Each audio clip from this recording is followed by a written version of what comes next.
El paquete anónimo llegó un martes gris, de esos días que chupan todo el color del mundo y solo dejan tonos de pizarra y olor a lluvia pasada. Estaba sobre mi mesa en la comisaría de homicidios de Valencia, un nombre común para una ciudad que ahora cargaba el peso de una pesadilla. Sin remitente. Solo mi nombre, Inspector Pedro Martínez, escrito a mano con una letra infantil, inquietantemente pulcra. Dentro, envuelta en papel marrón, estaba ella. La muñeca. No era normal. Hecha de trapo, cosida toscamente, con hilo negro formando ojos desproporcionados y una sonrisa bordada que más bien parecía una herida en esa tela color piel sucia. Su pelo, lana roja desordenada, no era casual. Enredado a propósito, como el cabello de la pequeña Lucía Díaz. La última víctima. Lo que heló el sudor en mi espina dorsal fue la pequeña mancha de pintura azul en la rodilla de la muñeca. Lucía se había raspado la suya montando en bici 3 días antes de desaparecer, manchando esa misma rodilla contra la verja del señor Alonso. Un detalle enterrado en informes preliminares sellados. Esto empezó antes de atrapar al hombre que la prensa apodó el sastre. Antonio López. Un nombre anodino. Un rostro olvidable. Un carpinteiro solitario de Toledo, donde los vecinos decían que era un poco callado. Nada gritaba monstruo. Hasta que encontramos su sótano. Hasta que encontramos las fotografías. Y las otras muñecas. 7 muñecas.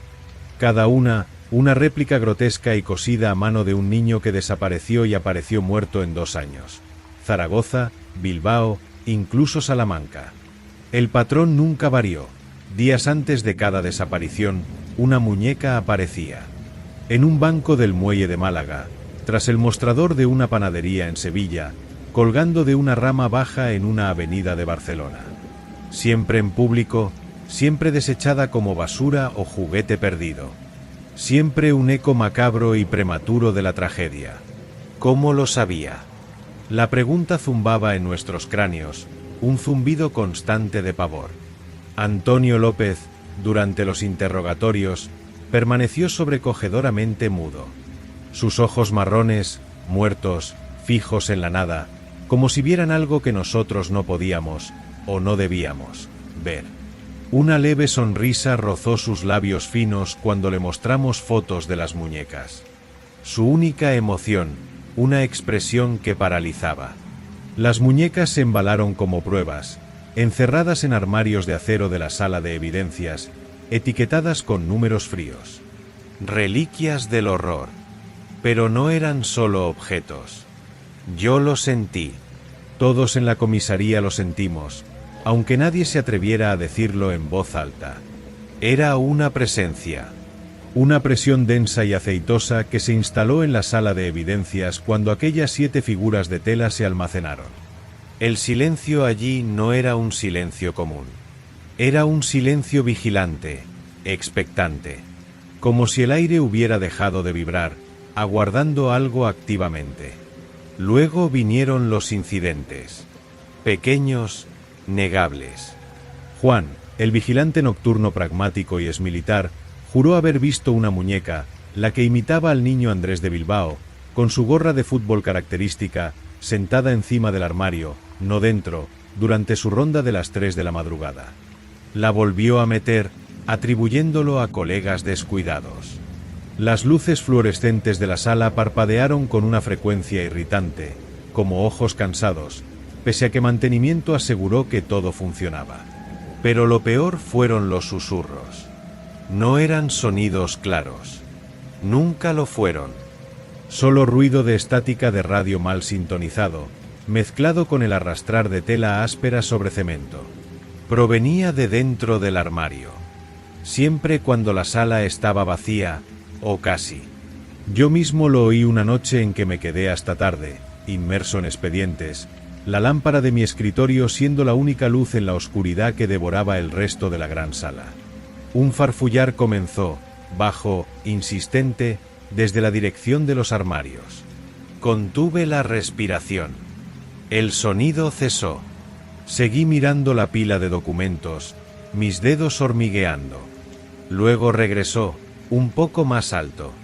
Esta vez, parecía acompañado de un murmullo indistinto, como voces infantiles ahogadas bajo una manta gruesa.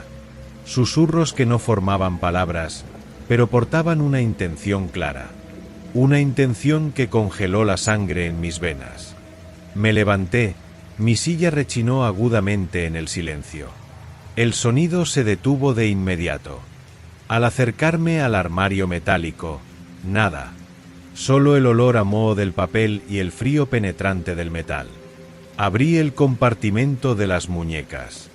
Estaban allí, exactamente como las habían colocado, inertes, sus rostros de trapo congelados en expresiones vacías. Pero el aire dentro del armario parecía más frío. Mucho más frío, como el interior de una tumba abierta en invierno. Ana Pardo, la fiscal que había enfrentado a Capós de la droga sin pestañear, se negó a entrar sola a la sala de evidencias después de una visita. Dijo solo que había sentido algo. Algo que la observaba con una atención intensa y maligna. Carlos, el técnico forense, comenzó a tener pesadillas recurrentes donde las muñecas se arrastraban por el suelo del pasillo hacia su cubículo, sus dedos de trapo haciendo un ruido seco contra el linóleo. Solicitó traslado, su rostro marcado por un agotamiento que iba más allá de lo físico. El caso me consumía. Las imágenes de los niños, la sonrisa vacía de Antonio López y sobre todo las muñecas. Sus detalles minuciosos y siniestros. Cada costura parecía un insulto, una profanación. Las veía cuando cerraba los ojos. Sentía la textura de la tela áspera bajo mis dedos, aunque nunca las había tocado sin guantes. El miedo era un compañero constante, un peso en el pecho que dificultaba respirar, especialmente dentro de aquel edificio, cerca de aquella sala. Mi hija, Sofía, de 8 años, notó el cambio. Mi distanciamiento, mis sobresaltos ante ruidos inofensivos. Sus grandes ojos castaños, tan llenos de vida, reflejaban una preocupación que me partía el corazón. Y me aterraba, porque el patrón era claro. Las muñecas eran copias perfectas antes del hecho. Antonio López estaba preso, pero ese conocimiento no traía alivio. Traía una pregunta más profunda y más oscura.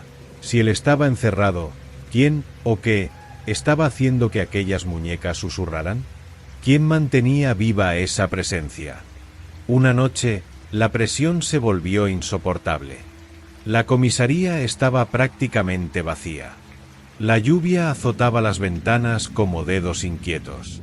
Fui a la sala de evidencias, impulsado por un impulso malsano, una necesidad visceral de enfrentar la fuente del horror que nos envenenaba. No encendí las luces principales. La penumbra era espesa, rota solo por la luz de emergencia roja cerca de la puerta, proyectando sombras largas y distorsionadas. El aire estaba quieto, pesado con olor a polvo, metal y algo más, algo empalagoso y podrido que nunca pude identificar. Me quedé quieto en el centro de la sala, escuchando el repiqueteo de la lluvia y el leve zumbido de la electricidad. Y entonces vino el sonido. No era un susurro esta vez. Era un arrastrar. Lento. Deliberado. Provenía directamente del armario de las muñecas. Como si algo se estuviera moviendo dentro, frotándose contra el metal. Mi corazón martilleó contra mis costillas, tan fuerte que creí que el sonido resonaría en la sala. Me acerqué, cada paso un esfuerzo monumental. El arrastrar se detuvo. Respiré hondo, el aire frío quemando mis pulmones. Puse mi mano en la empuñadura de acero helado del cajón. Un escalofrío recorrió mi brazo. Tiré. El cajón se deslizó con un chirrido agudo. Las 7 muñecas estaban allí, pero no como las había dejado. Ya no estaban tumbadas, separadas. Estaban sentadas. En fila, piernas de trapo estiradas hacia adelante, espaldas apoyadas en la pared metálica del fondo del cajón. Sus cabezas, con sus ojos de hilo negro y sonrisas rasgadas, estaban ligeramente giradas, todas ellas, hacia la puerta de la sala. Como si hubieran oído mi acercamiento. Como si hubieran estado esperando. Aguardando mi llegada. El terror que se apoderó de mí fue primitivo, absoluto. No era miedo a la muerte, sino a algo infinitamente peor. La violación de toda lógica, la certeza de que la oscuridad que Antonio López había traído al mundo estaba viva, y estaba allí, frente a mí, encarnada en esas formas grotescas de tela e hilo. Sus rostros inexpresivos parecían contener una inteligencia maligna, una conciencia perversa que observaba, que sabía. Sentí un frío intenso emanando de ellas, envolviendo mis manos, subiendo por mis brazos. La luz de emergencia roja se reflejaba en sus ojos de hilo, dándoles un brillo húmedo, casi líquido, como lágrimas de sangre. Y entonces sucedió. No fue un susurro audible. Fue una presión dentro de mi cráneo. Una voz que no era sonido, sino una inserción directa de pensamiento, fría, sin inflexión y colectiva. Parecía emanar de las 7 figuras al mismo tiempo. Pedro Martínez. Mi nombre. Dicho por aquello. Mi vejiga se soltó, un calor húmedo y humillante extendiéndose por mis piernas. Intenté retroceder, pero mis piernas eran de plomo. Él vio. Él eligió. El hilo nunca se rompe.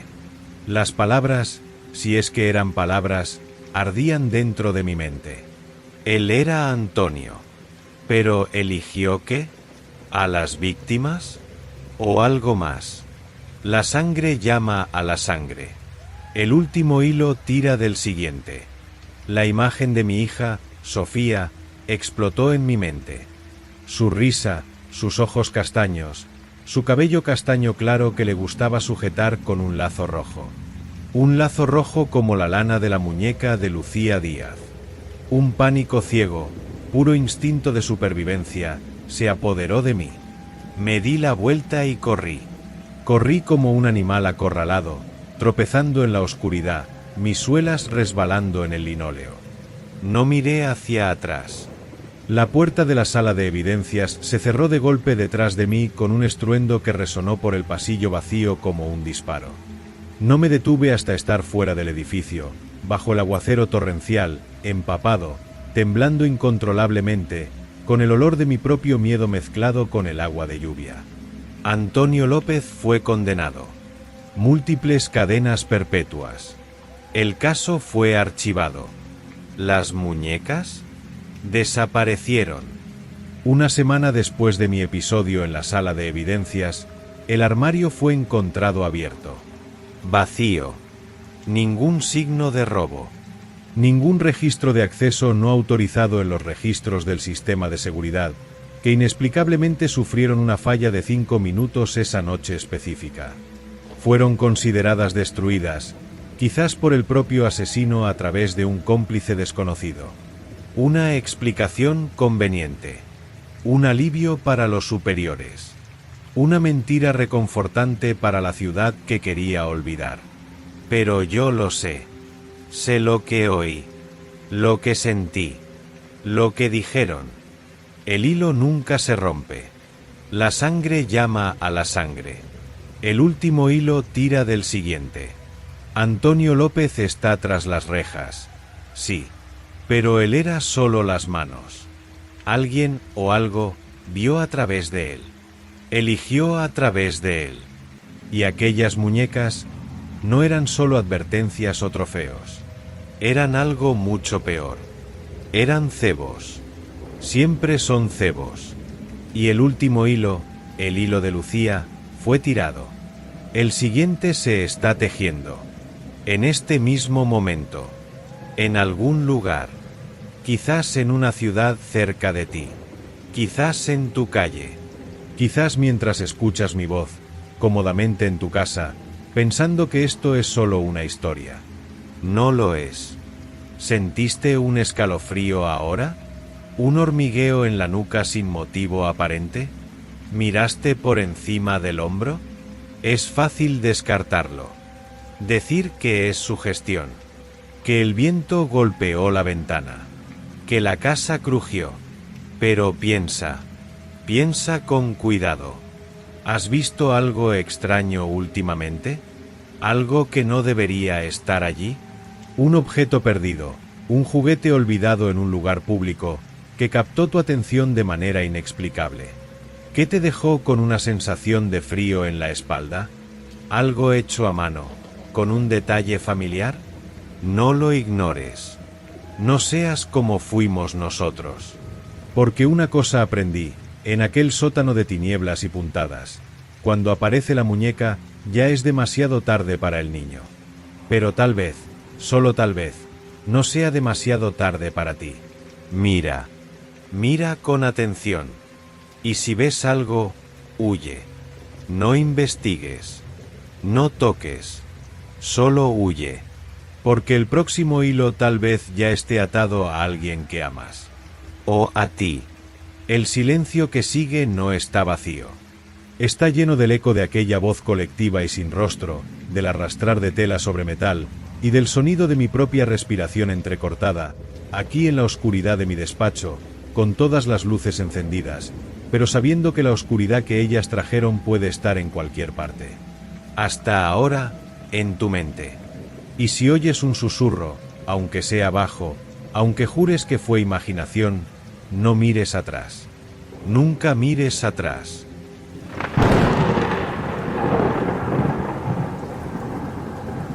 La primera víctima apareció en las horas previas al amanecer del eclipse, en un callejón trasero del mercado de Triana en Sevilla. Conocí el olor antes de ver el cuerpo, ese tufo dulzón y metálico que se te pega a la garganta, mezcla de óxido viejo y carne dejada pudriéndose al sol. Yo, el doctor Roberto Serrano, forense del Instituto Nacional de Toxicología, había visto atrocidades, pero nada como esto. Nada que desafiara la realidad como aquellos símbolos dibujados sobre el asfalto húmedo, una red geométrica intrincada hecha con la sangre aún tibia de Antonio López, un vendedor ambulante de baratijas. Líneas que se cruzaban en ángulos imposibles, espirales dentro de triángulos, todo brillando bajo la débil luz de la luna que emergía lentamente de la totalidad.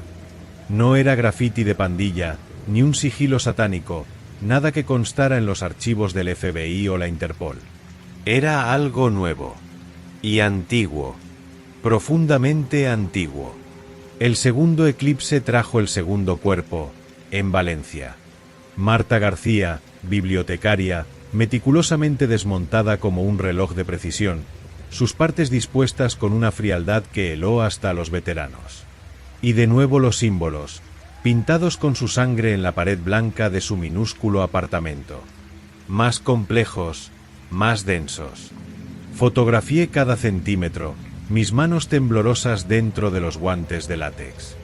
Una sensación de vigilancia constante me acompañaba, como si el aire mismo estuviera impregnado de ojos invisibles. Mis colegas se reían, claro, atribuyendo mis nervios al exceso de café y las noches en vela. Pero yo veía el patrón. Veía la precisión monstruosa. Fue la astrónoma, la doctora Elena Martínez, del Observatorio del Teide en Tenerife, quien hizo la conexión. Entró en mi despacho con los ojos desorbitados tras unas gafas gruesas, cargando impresiones de los símbolos y mapas estelares. No son aleatorios, Roberto, susurró, su voz ronca de excitación y miedo. Cada línea, cada punto, corresponde a posiciones estelares exactas. Pero no de nuestro cielo actual. Es como si fuera una carta celeste, desde un punto específico en el espacio, y una época específica, millones de años en el pasado. Señaló un grupo de líneas serpenteantes en el símbolo de Marta García. Esto es la constelación de Orión, pero no como la vemos hoy, como se vería desde un planeta orbitando Próxima Centauri hace 4 millones de años. El aire escapó de mis pulmones. Un mensaje, escrito en sangre humana durante los breves minutos de oscuridad lunar total. Pero ¿quién era el destinatario? El asesino, bautizado por la prensa sensacionalista como el cartógrafo estelar, operaba solo en la oscuridad absoluta de la totalidad. Sin testigos, sin patrón en las víctimas más allá de la oportunidad, sin ADN, sin fibras, nada. Era un fantasma que se materializaba solo bajo el manto único de la luna eclipsada. La tercera víctima, en Bilbao, trajo un nuevo horror. Los símbolos no solo estaban dibujados, sino grabados en la carne de la víctima, un joven estudiante de ingeniería, antes de que su sangre se usara como tinta. La precisión era quirúrgica, inhumana. El pánico comenzó a extenderse como un virus antes de cada eclipse previsto. Ciudades de provincia se vaciaban, las puertas se cerraban con cerrojos pesados, los padres escondían a sus hijos en sótanos. Pero siempre, siempre, encontraba a alguien.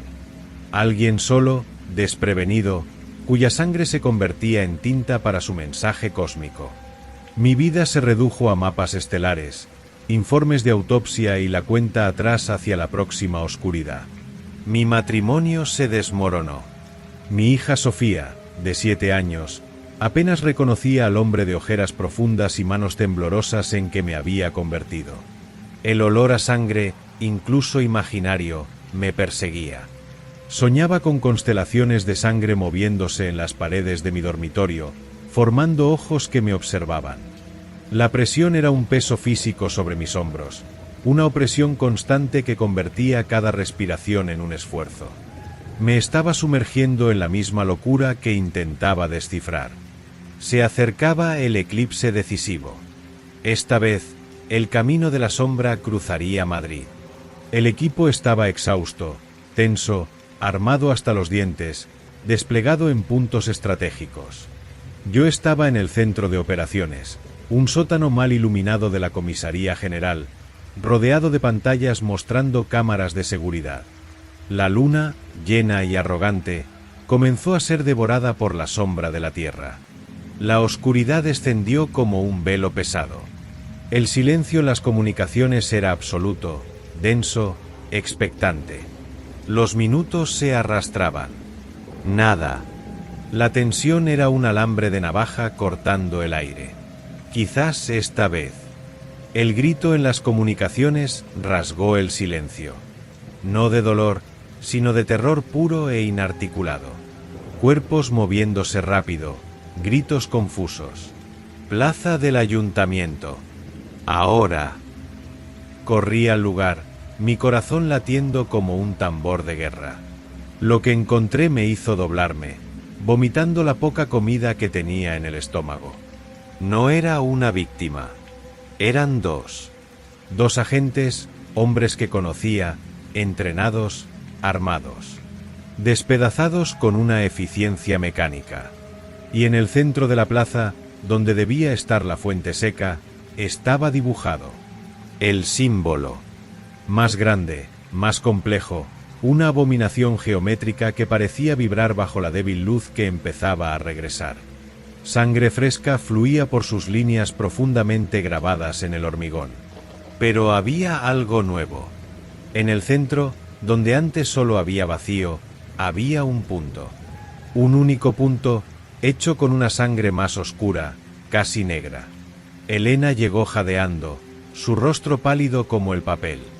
Miró el símbolo, luego las fotografías que había tomado frenéticamente, luego las estrellas que empezaban a desaparecer con el fin del eclipse. Sus labios se movieron en silencio, calculando. De repente, la sangre desapareció por completo de su rostro. Retrocedió, tropezando, una mano tapándose la boca, los ojos desorbitados por un horror más allá de la comprensión. No es un mensaje, Roberto, susurró, su voz un hilo de terror. Es una firma. Una confirmación de recibo. Señaló el punto central, luego hacia el cielo, no donde la luna renacía, sino un punto fijo en el sur, donde una estrella roja brillaba con intensidad anormal. Ese punto corresponde a la posición exacta de un objeto interestelar que entró en nuestro sistema solar hace meses. Los astrónomos lo llamaron el mensajero. No está comunicándose. Tragó saliva, luchando contra el pánico. Está marcando el camino, mostrando dónde está. Y el punto central es la Tierra. Está diciendo, Estoy aquí. El aire se congeló en mis pulmones. La firma no era del asesino. Era del destinatario. Y estaba aquí, entre nosotros, observando, esperando la próxima oscuridad. La próxima página de la carta escrita en sangre. Ahora mismo, mientras escuchas mi voz, sentado en la comodidad de tu casa, quizás mires por la ventana al cielo nocturno. Todo parece tranquilo, ¿verdad? Las estrellas, puntos distantes de luz. Inofensivos. Pero piensa con mucho cuidado. ¿Recuerdas la última vez que viste un eclipse lunar total? Tal vez fue hermoso, un espectáculo de la naturaleza. Pero ¿recuerdas qué hiciste durante esos minutos de oscuridad total? ¿Te sentiste observado? ¿Oíste un ruido extraño, un paso donde no debería haber nadie? ¿Viste una sombra moverse de manera incorrecta, con una fluidez que no era humana? Es fácil descartarlo, atribuirlo a la imaginación, al cansancio. Yo también lo hice, al principio. Pero no ignores ese escalofrío en la espina dorsal que quizás sientas ahora mismo, mientras hablo. Porque la próxima oscuridad está marcada en el calendario. Las estrellas no mienten. Y él tiene hambre. Hambre de más sangre, más tinta, para escribir la próxima línea de su mensaje a casa. Tal vez pienses que esto es solo una historia. Realmente espero, por ti, que tengas razón. Pero en el fondo, lo sabes. Sabes que el silencio que llenó esta pausa no es solo silencio. Está cargado con el zumbido lejano del universo, el olor fantasmal de sangre seca y la certeza aterradora de que algunos mapas no fueron hechos para ser leídos por ojos humanos. Y cuando la luna se oscurezca de nuevo y el mundo se sumerja en esa oscuridad absoluta, no importa cuántas puertas cierres, cuántas luces enciendas. Si él ha elegido tu calle, tu casa, tu sangre para la próxima firma, ya estás dentro del símbolo. Ya eres parte del mensaje. Y no hay escape de lo que viene de las estrellas. Ningún escape en absoluto.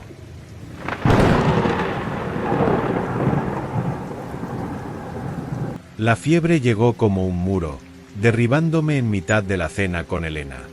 Un instante cortaba el solomillo, al siguiente, el mundo giraba en un remolino de náusea y un calor que brotaba de mis propias entrañas, espeso y pegajoso. Así de abrupta y violenta fue la llegada de la pesadilla que nadie en Alcalá de Henares, ni en el resto de Madrid, parecía comprender del todo. Los telediarios hablaban de un nuevo virus, bautizado con frialdad burocrática VMA7. Fiebres muy altas, dijeron. Recuperación lenta, advirtieron. Nada preparó a nadie para lo que vendría después.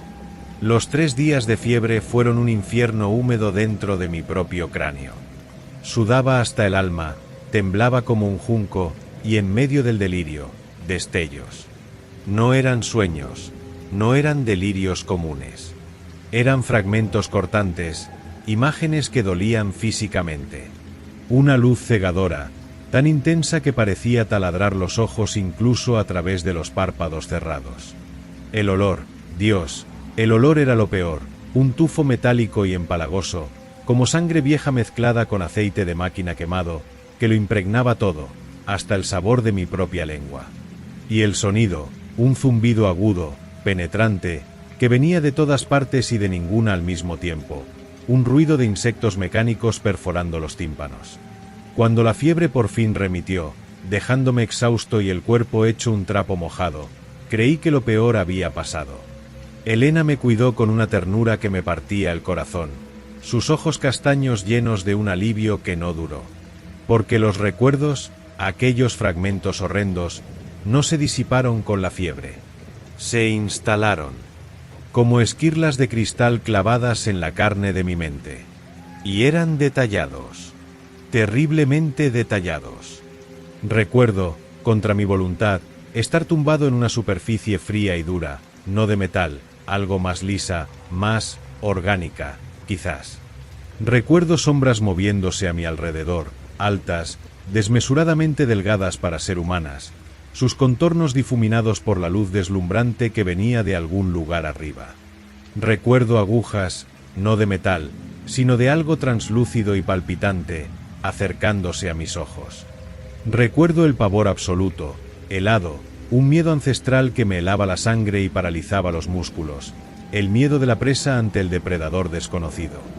Y sobre todo, recuerdo la sensación de impotencia total, de ser un insecto clavado en un alfiler, observado, diseccionado. Me despertaba a gritos, sudando frío, el corazón golpeando como un tambor desesperado contra las costillas. Elena me agarraba las manos, intentando calmarme, pero yo veía el terror reflejado en sus ojos. No eran pesadillas, insistía yo, la voz ronca de pánico. Eran recuerdos. Recuerdos reales de haber sido llevado, examinado, violado por cosas que no eran de este mundo. Sentía el frío de aquella mesa en mi espalda, incluso ahora, en el calor de mi habitación en Getafe. El olor metálico empalagoso volvía en oleadas, provocando arcadas. Elena me llevó al doctor Morales, nuestro médico de cabecera en Móstoles, un hombre paciente de pelo entrecano y gafas en la punta de la nariz. Escuchó, atento, tomando notas en su blog con una expresión cada vez más preocupada. Javier, dijo, frotándose los ojos cansados, el virus está causando esto en muchos. Alucinaciones posfebriles muy vívidas. Síntomas psicóticos temporales, tal vez. Es una reacción cerebral al proceso inflamatorio intenso. Recetó ansiolíticos y recomendó reposo. Pero la explicación, aunque lógica, no encajaba. La sensación era de recuerdo, no de invención.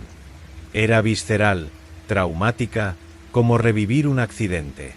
El verdadero horror comenzó cuando me di cuenta de que no estaba solo. Conversaciones susurradas en el supermercado, miradas furtivas en la parada de autobús en Leganés, relatos vacilantes en las redes sociales locales. Otros supervivientes de la fiebre alta. Marcos, el panadero, hablaba de sonidos de máquinas estridentes que lo despertaban por la noche. Tania, profesora del colegio público, describía sueños recurrentes con luces azules pulsantes y una sensación de flotar. Todos teníamos trozos de la misma pesadilla. Fragmentos diferentes, pero el escenario era el mismo. La luz, el olor, las sombras alargadas, el terror absoluto. Era como compartir las esquirlas de un mismo espejo roto, cada uno viendo un reflejo distorsionado de la misma escena monstruosa. Y entonces, las cosas empezaron a cambiar. No solo los recuerdos, sino nosotros. Me desperté una mañana y supe, con una certeza absurda, que el coche del vecino, el señor Valeriano, no arrancaría. No era una corazonada, era un conocimiento íntimo, como saber que el sol sale por el este. Minutos después, oí como su motor intentaba girar, débil, muriéndose. Otro día, estaba leyendo un artículo científico complejo sobre física cuántica, un tema que siempre me había confundido, y de repente, las ecuaciones tenían sentido. Una claridad aterradora, como si alguien hubiera accionado un interruptor dentro de mi cerebro. Pero fue la lengua lo que me desquició. Estaba en la ducha, el agua caliente intentando lavar la persistente sensación de contaminación, cuando un torrente de sonidos guturales, llenos de consonantes chasqueantes y vocales que vibraban de forma extraña en la garganta, brotó de mis labios. No eran palabras, era una corriente, un discurso fluido y complejo en una lengua que mi cerebro reconocía con familiaridad, pero que mi conciencia jamás había oído. Me detuve, helado, el agua resbalando por mi cara. Me miré en el espejo empañado y vi a un extraño, con los ojos desorbitados de puro pánico. Esa voz no era mía. Oh sí, ¿era la voz de quién, o de qué, habitaba aquellos recuerdos implacables? Tania, la profesora, empezó a dibujar. Garabatos nerviosos en cuadernos, en los márgenes de los libros. Patrones geométricos complejos, esquemas de dispositivos que recordaban circuitos, pero hechos de materiales orgánicos, palpitantes. Ella no entendía lo que dibujaba, solo sentía una compulsión incontrolable. Marcos, el panadero, desarrolló una sensibilidad extrema a la luz.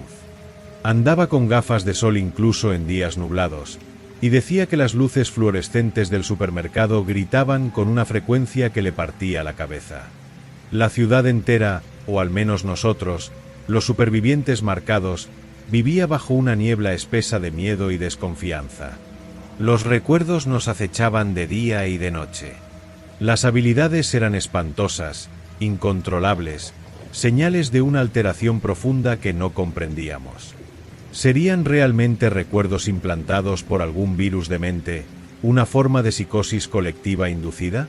¿O la idea más aterradora, aquella que susurraba en el fondo de mi mente durante las horas más silenciosas de la madrugada, o el virus estaba actuando como una llave? Una llave oxidada forzando la apertura de una cámara acorazada mental sellada, liberando recuerdos reales, experiencias genuinas de abducción que nuestros cerebros, en legítima defensa, habían reprimido con violencia. Si era eso, entonces los alienígenas no eran solo pesadillas. Eran reales. Y lo que nos hicieron, lo que insertaron en nosotros, solo estaba empezando a manifestarse. Te escucho respirar ahí al otro lado.